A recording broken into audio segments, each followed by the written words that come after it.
Hey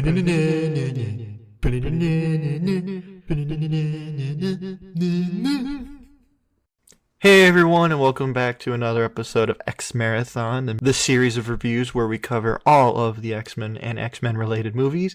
We have now covered the X-Men films, New Mutants, the Wolverine films, and now, leading to Deadpool and Wolverine, we are covering the Deadpool movies.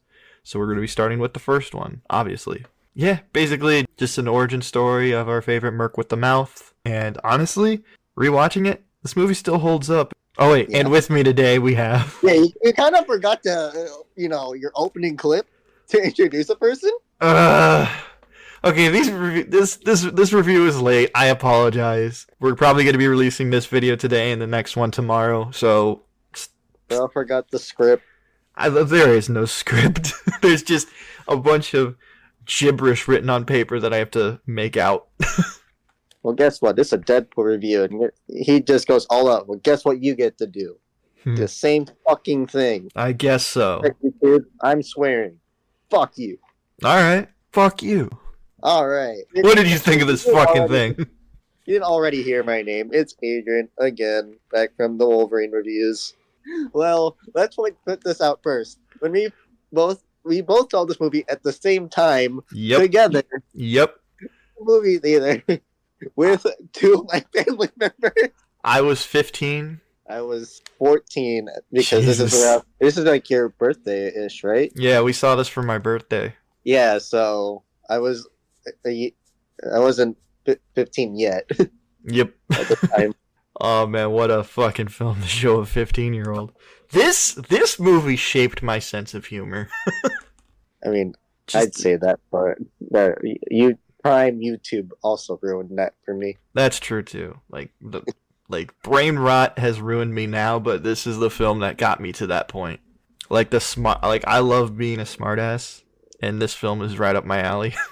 Yeah. Like, dude, I'll say this, like, it being like a straight up comedy, you're automatically a bad comedy if 40% of the jokes work and 60% of them don't. And for this film, I think it hits a good 70-30. Like, 70% of the jokes really land well for me. Well, it's like 30% of them are like, oh, that wasn't as funny. I think you gotta give a lot of credit to Ryan Reynolds and how he delivers things. Oh, definitely. Like, his delivery makes even the jokes that I don't find all that funny. Yeah, the way you deliver a joke is super important. Like, any comedian will tell you. And the way Ryan Reynolds does it throughout this entire film embodies Deadpool. Well, he was born to play this character. Yeah, he was Deadpool in another movie, so he already had. Let's not talk. You can watch a review, but don't talk about that one. So, I mean, you get like one line where you get a glimpse of what he could do in that one, but then this one, he just gets free reign of being Deadpool. I think there's two good references in it. One where you see like an action figure of the Deadpool from the movie he was in, and then you get a line where it's like, "I should sew your mouth shut," and Wade just goes, "Ooh, I wouldn't want to do that." In the suit, I don't know how much of it is actually him, but he has such good, like, pantomime, like, movement. The one thing I think is really cool that they added is that they CG'd his eyes, so that the eyes are now very expressive, so they can, like, squint or get wide. And I think that is so important to the character overall, because he is he is a living cartoon pretty much. Yeah, because like in the cartoons or comics, his eyes are massive, but like of course here, like IRL was like, you can't make him that big. Mm-hmm. So it really helps animate those expressions. Mm-hmm. And the of whether it's Ryan Reynolds in the suit or the actual stunt double doing it, mm-hmm. both did a great job in making it seem like it was a cartoon. Yeah, I think for most of it, it's Ryan Reynolds in a suit, because if you know anything about this film was a passion project for Ryan. Oh, yeah. For Ryan and the writers, Ryan paid to have the writers on set. Compared to, like, most comic book films, even today, this had a significantly lower budget. Yet, you really watching it, you can't tell. I mean, they don't do as much, like, bombastic action. Bullshit. The literal opening scene No, I mean like there's not like 50 CG characters, like an entire CG Oh army of things. But here's the thing, like they do have a fully CG character in this film that is yeah, done pretty damn well. yeah. I was about to say like they have a whole CG character, but other than that, there's no other CG like heavy characters.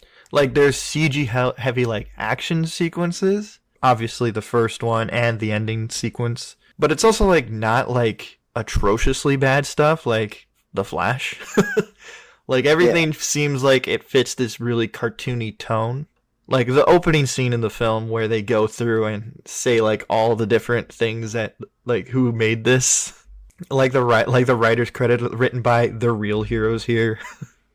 yeah. That entire sequence Uh-huh. is hilarious because it's new and fits the theme. Mm-hmm. Everything following that scene Oh, so funny.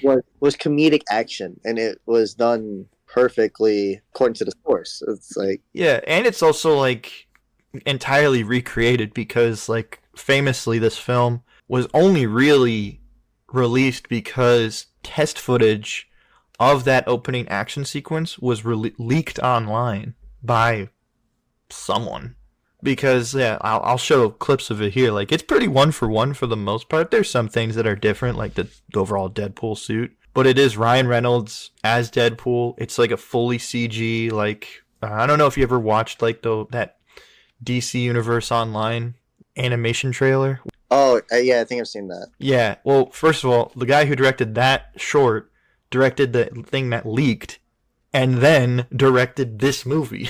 That's crazy. So yeah, like that. If you ever seen that animated short, it's really good. But like, yeah, that got him this role.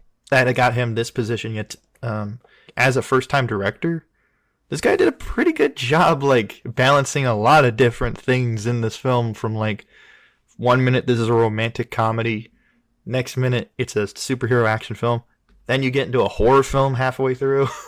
Yeah, that's a lot of credit for him. Mm-hmm. Just balancing that. A lot of directors can't really Balance juggle. one. Yeah, they can't even do one correctly. This guy did like two and a half. Mm-hmm. Like that's just crazy. And with the budget they had, Mm-hmm. I hate having to say this, like plus 100 aura. Oh, Jesus. But like, you also gotta give credit to the writers who like kept everything somewhat in tone of the character. You could play Deadpool in various different ways, mostly comedic, but there are some sad elements to the character that I really appreciate that they do add in this movie to make him more than just a living cartoon and a joke. Like he's an actual character with like wants and desires and Sex. that too. Uh It's like barely like 30 minutes into the movie. that might be my favorite sex scene in film. And sex after sex after sex. What I like about that scene, though, I'm not showing any clips for it, but Oh. what I like about it, though, is I do appreciate that it does, one, it's a funny scene. Two, it's kind of showing that they're a pretty open and, like, very energetic couple, for, if you will, and experimentative. The Women's History Month, or Day thing was hilarious. Even as a kid, I was like, oh my god. But no, what I also like about that scene is that it does show, like, the progression of their relationship. Yeah, and it comes around to the end of the movie, which is very, very nice. You're right. Like, I think the thing that, like, makes this film stand out as, like, a really good film, and not just, like a standard comic book film, is actually the relationship with Wade and Vanessa. Because, admittedly, they are a very cute couple. Yeah, and they last. Like, even through whatever happens, they still find a way to make things work. And, like I don't know, I just really like that in a film like this, they actually have, like, a good, healthy relationships.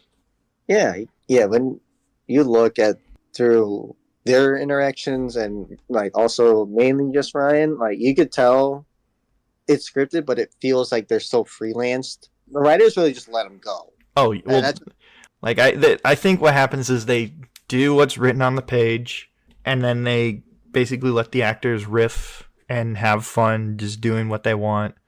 Like this scene where like Wade goes to meet Weasel after he's been experimented on. That scene is just the two of them just going off.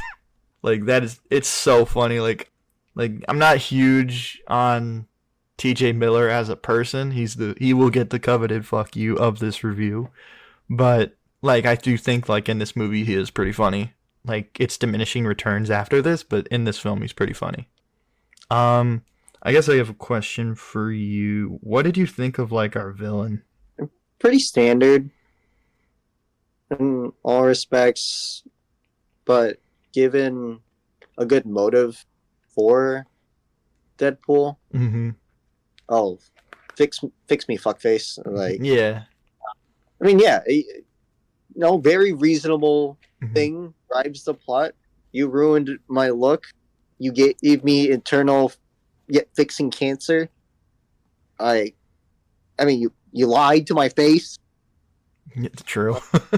It's basic, but it drove the plot well. Mm-hmm. Or the Francis. I can't complain that he was a basic villain. Sometimes, that's all you need. Mm-hmm. I will always say that like sometimes simplistic is always better as long as it like is not to the point of like overly generic. Where I feel like this guy knew how to play this character as just a piece of shit. Oh yeah. Like he was an asshole and you just hated him. He had a smug look on his face. He calls himself Ajax, which is a dumb fucking name. I mean, and like his attitude also goes with his powers. So that's one I did like because he had like regen and like some super strength, right? He also has the ability to not feel anything. Yeah. So like he really his attitude with like, oh, I don't give a fuck, I can't feel this shit. Mm-hmm. It's just also very good. No, I agree. Like I think he did a really good job, just like playing one note but well. Yeah, and then what was the chick's name aside?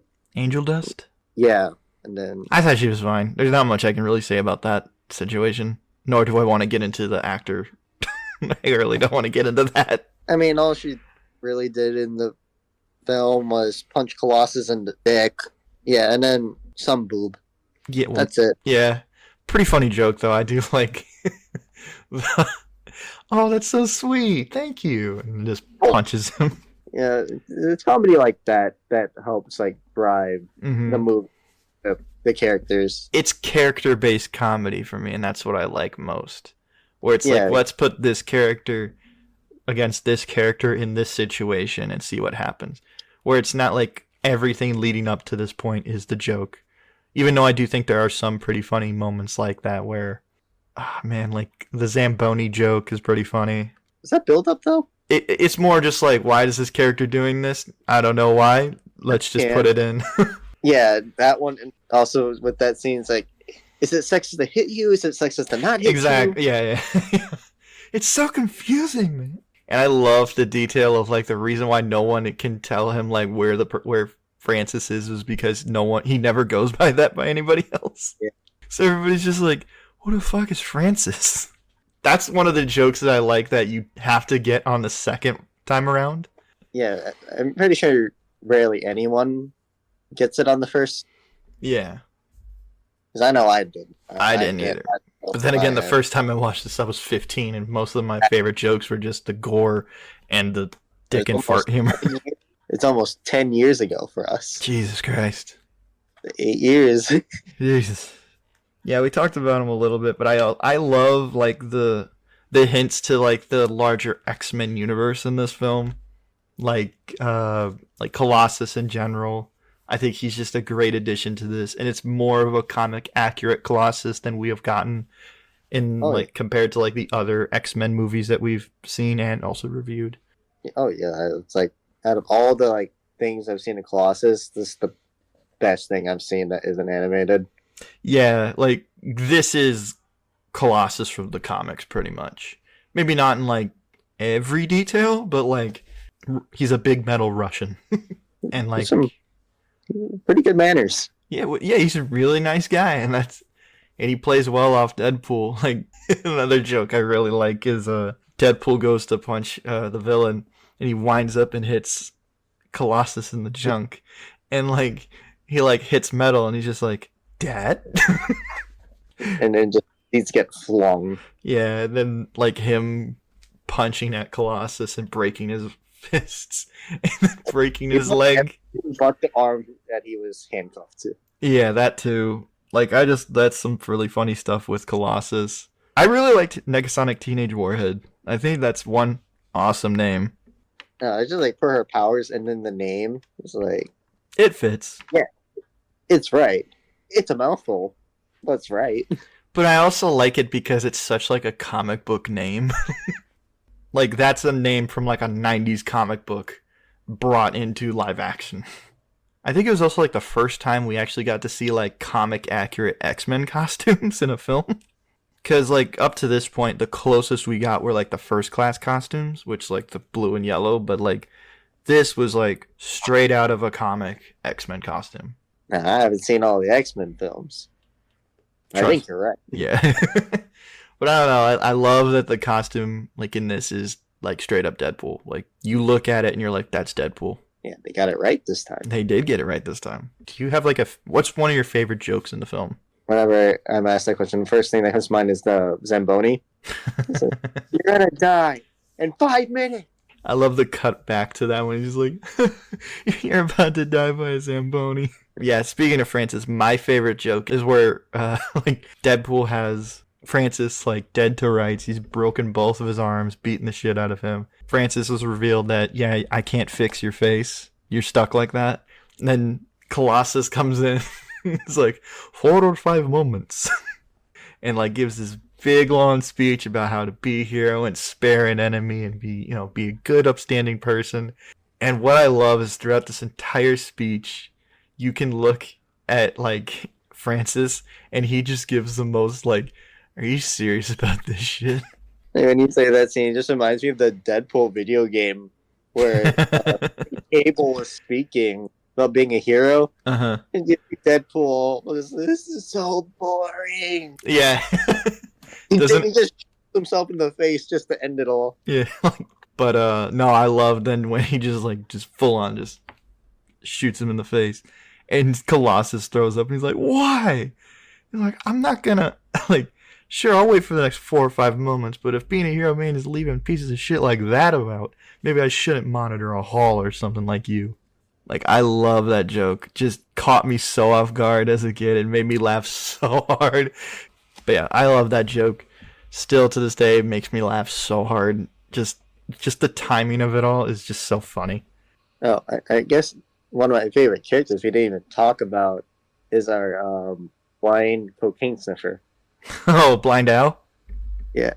I love Blind Al. She's awesome. I guess, yeah, there's so many funny jokes in this. Another one I really like is in this house I have placed 2 kilos of cocaine right next to the cure for blindness. I remember that. Love that joke. I love that it gets paid off in the next film. Like, that's one of the jokes that I do like sometimes when it's just like, oh, okay, I like that they gave this an actual punchline. All right, well, I guess that's all I really have to say about the first Deadpool film. Just a really fun film. Great soundtrack also. Just gotta say that pretty... Oh yeah, we didn't even mention that. That has a great soundtrack. Oh, you know what I want to say before ending this off? And I kind of want to get your opinion on this, because I watched this with a friend of mine, and we both agreed that, like, for as much of a hullabaloo that they're really putting on how fucked up Wade's face looks, it doesn't look that bad. Yeah. Like, when you look at the comics, it's similar. It looks worse. But that's just the art style. Yeah, in the comics, like, depending on who's drawing it, they'll draw Wade various different ways of messed up. But in this, I'm like, I've seen, burn victims look much worse than this. Like, I've seen people with, skin conditions worse than this, and, I think he's fine. But he's also a living tumor, but... Yeah, but it's also, it's fucking Ryan Reynolds. I mean, it's hard to make him ugly. Exactly. So I'm like, for as much of, a womp womp, oh no, my face looks like shit. Come on, dude, I get that you have some self-esteem issues, but, you don't look that bad. Yeah, but would you want to go to a stranger looking like that? I look like this.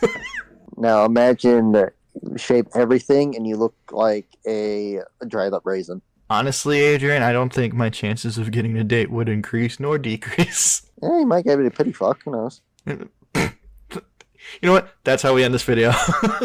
If you like this video, hit that like button. If you want to see more from us, hit that subscribe button. The next video we're going to cover is Deadpool 2. It's going to probably come out the day after this video releases, and hopefully sometime soon we will get a review of Deadpool and Wolverine out. At the time of recording this, we are going to see it tomorrow, so can't wait for that. That's all I got to say. Adrian, you want to say something? Okay. Like and subscribe, dipshit.